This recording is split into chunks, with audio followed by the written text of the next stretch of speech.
Everyone, morning good. આજે મારી મોર્નિંગની શરૂઆત થઈ ગઈ છે સવારમાં 5 વાગ્યામાં મારા ભગવાનને યાદ કરીને. એન્ડ સવારમાં ચલો જોઈશું બહાર કેવું વાતાવરણ છે. ઓલરેડી સવારનું વાતાવરણ એકદમ ખુશનુમા હોય છે, કેમ કે એકદમ વહેલી સવારમાં શાંત વાતાવરણ હોવાથી મને તો વહેલી સવારનું વાતાવરણ બહુ જ ગમે છે.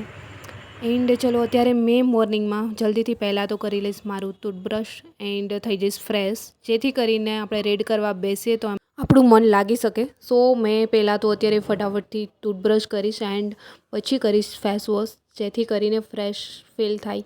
એટલા માટે આપણું માઇન્ડ થોડું ફ્રેશ થઈ જાય એન્ડ રીડિંગ કરવામાં બી મન લાગે. નહીં તો ઉઠીને ડાયરેક્ટ બેસી જઈએ તો ઊંઘ આવવા લાગી જાય. સો મેં પહેલાં એકદમ ફ્રેશ થઈ જઈશ, જેથી કરીને મને ઊંઘ ન આવે. એન્ડ અત્યારે મારો બેડ બી પેક કરી દઈશ, જેથી કરીને એમાં સૂવાની ઈચ્છા ન થાય. એન્ડ મોર્નિંગમાં જ હું મારું ગરમ પાણી પીને બેસીશ, જેથી કરીને થોડું ફ્રેશન ફીલ થાય. એન્ડ હવે આવી ગઈ છું મારા સ્ટડી ટેબલ પર એન્ડ રીડિંગ કરી દઈશ સ્ટાર્ટ. સો મારી મોર્નિંગની શરૂઆત કંઈક આજે આ રીતે થઈ ગઈ છે મોર્નિંગમાં 5 વાગ્યામાં, કેમ કે વહેલા ઉઠી એન્ડ રીડિંગ કરીએ તો યાદ બી બધા કહેતા હોય છે કે સારું એવું યાદ રહે.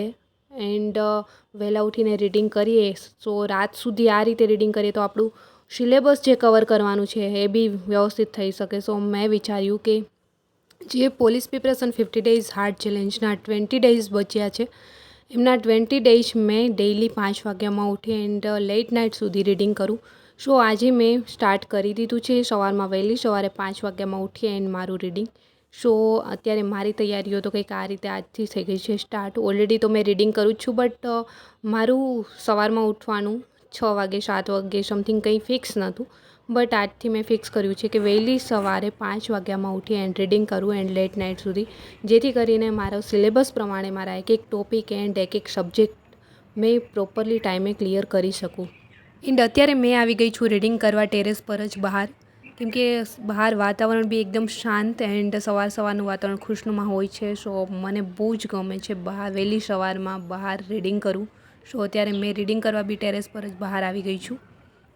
એન્ડ અત્યારે બી મેં જે બુક્સ રીડ કરી રહી હતી એ ટોપિક કરીશું કમ્પ્લીટ. એન્ડ તમે જોઈ શકો છો આ તરફ વાતાવરણ કેટલું મસ્ત છે એન્ડ પંખીઓ બી ધીમે ધીમે અવાજે ગુંજન કરી રહ્યા છે. એન્ડ વાગી ગયા છે 8. મારો નાસ્તો બી થઈ ગયો છે રેડી. એન્ડ આ તરફ મારો કબાટ જ મારી સામે ઢળી પડ્યો છે. સો કપડાનો બી ઢગલો. આજે મારી રૂમમેટ એમના ઘરે ગઈ હતી, સો એમને લીધો છે ન્યૂ મોબાઈલ OnePlus. સો મેં એમાં જ મારો વ્લોગ જોઈ રહી છું. બહુ મસ્ત ફોન છે. એન્ડ અત્યારે મેં પી લઈશ મારું જે એનર્જી ડ્રિંક છે જે ડૉક્ટરે આપ્યું છે, હમણાં તબિયત ખરાબ રહી છે એના માટે. સો અત્યારે મેં એ પી રહી છું. એન્ડ પછી આ તરફ મેં મારા કપડાં જે ભેગા કર્યા છે એ વોશ કરવા જઈશ. સો ફાઇનલી કપડાં વોશ કરીને મેં આવી ગઈ છું.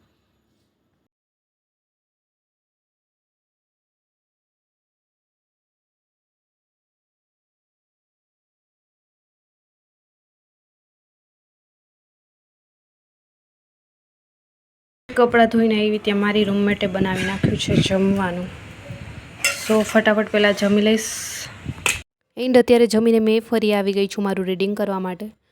જ્યાં બી જે ટોપિક અધૂરો છોડ્યો હતો ત્યાંથી જ કરી દઈશ સ્ટાર્ટ, જેથી કરીને 1-2 કલાકની અંદર એમાં ફાઇનલ ફિનિશ કરી શકું. ઓલરેડી તમને લોકોને ખ્યાલ જ છે કે મારી GCRTની 6 to 10ની બુક છે, ઓલરેડી મેં રિવિઝન કરી રહી હતી. એ તો ફાઇનલી કમ્પ્લીટ થઈ ગઈ છે, પણ એમનો આગળનો જે ટોપિક છે એ મેં સ્ટાર્ટ કરીશ. સો ફરી એકવાર મેં અત્યારે રીડ કરી રહી છું કે એકવાર ફરીથી શોર્ટમાં મેં ચેક કરી લઉં કે કંઈ બી રહી નથી ગયું ને, જેથી કરીને ફરી મેં અત્યારે એ જ શોર્ટ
સો ફાઇનલી અત્યારે મેં મારું કબડ કરીશ રેડી. તમે જોઈ શકો છો આ મારા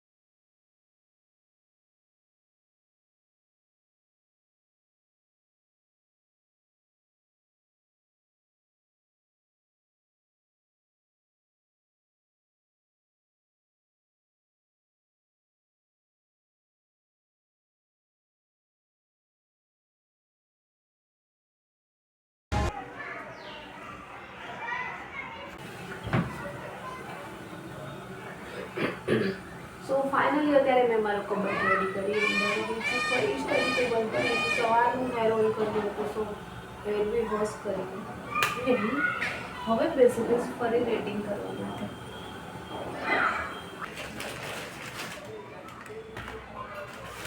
હે ગાઈસ અત્યારે વાગી ગયા છે 9 એન્ડ મેં ગઈ હતી બહાર જમવા એન્ડ દવાઓ લેવા. બસ હમણાં તો આમના ઉપર જ દિવસો નીકળે છે કેમકે ફરી પાછી તબિયત થોડી ખરાબ હતી.